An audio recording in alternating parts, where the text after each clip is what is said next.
यूं ही कोई फलों का राजा नहीं बन जाता है, उसके लिए चाहिए प्रचंड धूप में अपने आप को सिद्ध करना। जब सारे जीव जंतु एक एक बूंद जल के लिए तरसने लगते हैं, तब आम रसों से भर जाता है। दोस्तों नमस्कार, मैं हूं प्रकाश चंद्र शुक्ला। पीसी नर्सरी के यूट्यूब चैनल में आपका स्वागत है। बघेलखंड की बात हो, बुंदेलखंड की बात हो और उसमें आम का जिक्र ना आए, ये कभी संभव ही नहीं है। गर्मियों के समय में जब मेहमान आते हैं तो उनको इन्हीं रसीले फलों से उनका स्वागत किया जाता है। विंध्य क्षेत्र में सर्वाधिक आम की जैव विविधता पाई जाती है और उनके कैरेक्टराइजेशन की हमें आवश्यकता है और उनके संवर्धन और संरक्षण की आवश्यकता है। 3 साल पहले हमने पीसी नर्सरी में इन आमों को हमने लगाया हुआ था, जो कि काफ़ी फ्रूटिंग में इनमें पर्याप्त फल आने अब शुरू हो गए हैं और इनकी फलों में काफ़ी चमक है और इनका हमें उम्मीद है कि उत्पादन भी बहुत अच्छा मिलना धीरे धीरे शुरू हो जाएगा। 5वें वर्ष से पर्याप्त उत्पादन मिलता है। चूँकि तीसरे साल ये आम आ गए हैं तो हमने इनको रख दिया है। ज़्यादा जो आम इसमें लगे हैं उनको हम हटा देंगे, 2-4 आम ही इसमें हम रखेंगे। दोस्तों जब आम में बौर आ जाती हैं उसके बाद का समय शुरू होता है हमें न्यूट्रिएंट मैनेजमेंट कैसे करना है। जब तक बौर आती हैं तो हम पानी फसल में रोक देते हैं, लेकिन जैसे छोटे छोटे उसमें टिकोरी आनी शुरू हो जाती हैं, फल आने शुरू हो जाते हैं, तो ये सही समय होता है कि हम पोषक तत्वों का प्रबंधन कैसे करें और जल का संरक्षण कैसे करें।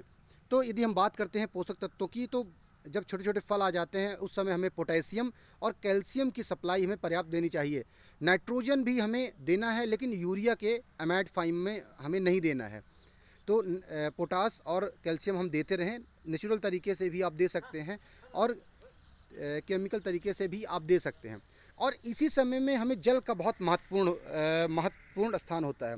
हम क्या करें कि जल संरक्षण के लिए, जैसे आप निचला एरिया आप देख रहे हैं, जो रिंग है, थाला इसका है, यहाँ पुआल आप रख सकते हैं या सूखे पत्ते आप रख सकते हैं, जिससे जल का संरक्षण बहुत अच्छा होता है। और दोस्तों इसी समय पे अनगिनत कई प्रकार की बीमारियां इस फसल में आती हैं। खासकर जो मैंगो हापर होते हैं, अमिटोइड्स एटकिंसोनी जो होती है, इसका आक्रमण बहुत ज़्यादा होता है। इसको हमें बचाना है, चाहे हम केमिकल तरीके से बचाएं और चाहे हम किसी प्रकार का एक रिंग नेट इसमें पहना दें, आम में कवर कर दें, तो उससे क्या होता है कि उसका आक्रमण बहुत कम हो जाता है। वो काफ़ी रस चूस लेते हैं, फलों का भी रस चूस लेती हैं, पत्तियों से भी रस चूस लेती हैं। और उसी टाइम में आप ब्लैक एनिंग देखते हैं कि कई इसमें जैसे पत्तियां होती हैं उसमें काले काले धब्बे पड़ जाते हैं, उसकी भी समस्या आती है। तो ये समस्या देखने को काफ़ी मिल रही है। यदि मेल फॉर्मेशन की दिक्कत आ रही है आम में, जिसको बांध लगना भी बघेलखंड में बोलते हैं, मैंगो माल फॉर्मेशन में क्या होता है कि जो पत्तियां होती हैं वो काफ़ी गुच्छे में इकट्ठी हो जाती हैं और जो बौर रहती है वो भी गुच्छे में इकट्ठी हो जाती हैं। उनको हमें काट के उन शाखाओं को अलग कर देना है जल्द से जल्द हमें, और रोगों से हमें बचाना है। इस साल विंध्य क्षेत्र में आम में एक प्रकार का लसलसा पदार्थ इकट्ठा हो गया था पत्तियों में, इन पौधों में तो नहीं आया है, जिसके कारण इस साल आम का उत्पादन बहुत अच्छा नहीं होगा। जिनके फसल में अभी ये दिक्कत आई हुई है, तो आप आम के पौधे में अच्छा फब्बारा मारें और उसमें कोई छोटा फंजीसाइड मिला करके उसमें स्प्रे कर दें, या जो खाने का सोडा होता है उसको घोल करके पानी में उसको स्प्रे कर देंगे, तो ये थोड़ा सा हट जाएगा, जिसके कारण उत्पादन आपको आम का मिल जाएगा। पीसी नर्सरी में ये हम पेरेंट मटेरियल के रूप में इस्तेमाल किए थे, पेरेंट मटेरियल के रूप में हाइब्रिड बनाने के लिए।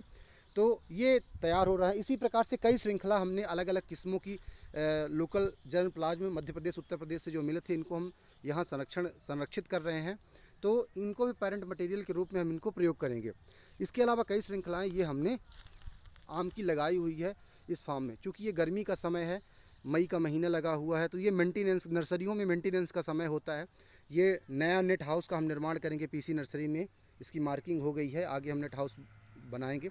तो ये आम के अलग अलग किस्मों का संरक्षण और संवर्धन यहाँ हम कर रहे हैं। पीसी नर्सरी में हम वही चीज़ें बेचते हैं जिन पौधों को हम तैयार अपने यहाँ करते हैं।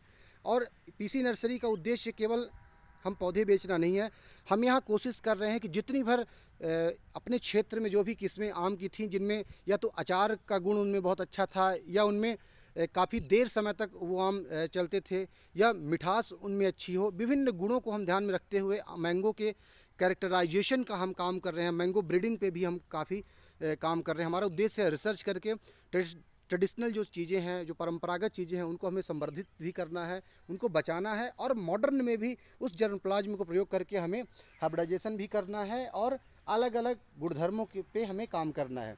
तो दोस्तों ये रहा मैंगो के संदर्भ में, आम के संदर्भ में ये जानकारी आपको कैसे लगी हमारे कमेंट सेक्शन में बताएं, और पीसी नर्सरी के यूट्यूब चैनल को आप सब्सक्राइब करें और हमारे वीडियोज़ को लाइक करें। एक बात और विशेष ध्यान रखना है कि आम की फसल में 5 से 6 दिन के अंतराल में रेगुलर पानी आप दें फल लगने के बाद। यदि आप नहीं करेंगे तो आम में फटने की भी समस्या आ जाएगी और आम क्या होता है कि वो जो फल होते हैं धीरे धीरे सूखने लगते हैं। तो इस पर आप विशेष आपको ध्यान रखना है और आप पीसी नर्सरी से लगातार जुड़े रहें। बहुत बहुत धन्यवाद।